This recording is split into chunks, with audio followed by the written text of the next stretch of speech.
배달원이 어느 집의 음식을 가져갔는데요. 거기서 경찰 제복을 발견하고는 순간 얼어붙습니다. 돈 받는 것도 잠깐 망설이더니 뭔가 불안한 표정으로 돌아가거든요. 음식 주문한 남자가 막 먹으려는데 또 누가 문을 두드립니다. 아까 그 배달원이 다시 돌아온 거예요? 두 사람이 한동안 서로를 노려봅니다. 이 배달원이 경찰한테 지난 3개월간 겪은 기이한 일을 털어놓기 시작하는데요. 매주 목요일 새벽 12시 34분이면 같은 여자한테서 주문이 들어왔답니다.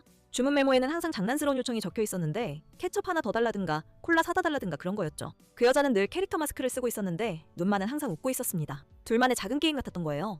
배달원도 매주 목요일 그 주문을 기다렸거든요. 근데 이번 목요일은 달랐습니다. 주문 시간도 평소보다 빨랐고 메모란이 완전히 비어 있었어요. 배달원은 뭔가 이상하다는 느낌에 바로 오토바이를 타고 달려갔는데요. 문을 두드려도 아무 대답이 없습니다. 귀를 대보니 안에서 희미하게 인기척이 나더니 드디어 문이 열렸거든요. 익숙한 마스크를 쓰고 있었는데 이번엔 눈이 공포로 가득 차 있었습니다. 여자가 갑자기 배달원 손을 꽉 잡았는데 그때는 대수롭지 않게 넘겼어요. 그런데 돌아가는 길에 그 겁에 질린 눈을 떠올리자마자 깨달은 겁니다. 그게 도움을 요청하는 신호였다는걸요. 급히 다시 돌아가서 문을 아무리 두드려도 안에서 아무 소리가 안 납니다. 계속 두드리다 보니 이웃이 나왔는데요. 배달원이 사정을 설명하자 이웃이 한마디 합니다. 거기 아무도 안 산다고요.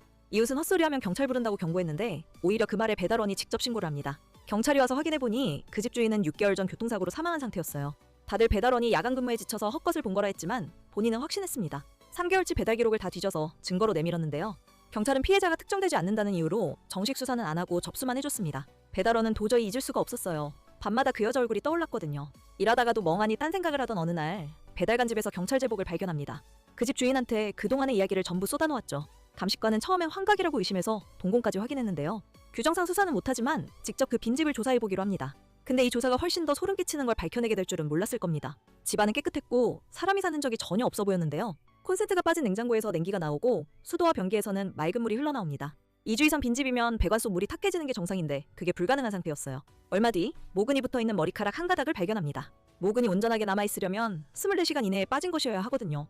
누군가 최근까지 이 집에 있었다는 확실한 증거였습니다. 가장 소름 끼쳤던 건 컴퓨터를 확인했더니 집주인 사망 7일 뒤에 갑자기 접속 기록이 생긴 거예요.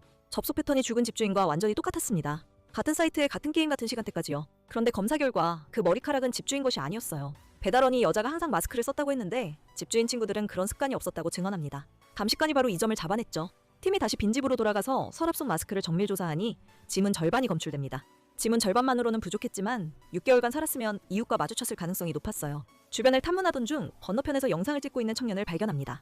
혹시 그 방이 배경에 잡혔을 수도 있다는 생각에 바로 계정을 추적했어요. 영상을 하나하나 확인하자 그 여자의 모습이 찍혀 있었는데 촬영 시점은 엊그제 밤이었습니다. 완전한 증거사슬이 만들어진 거예요. 배달원이 거짓말을 하지 않았다는 것과 그 방 안에 여자에게 무슨 일이 생겼다는 것까지요.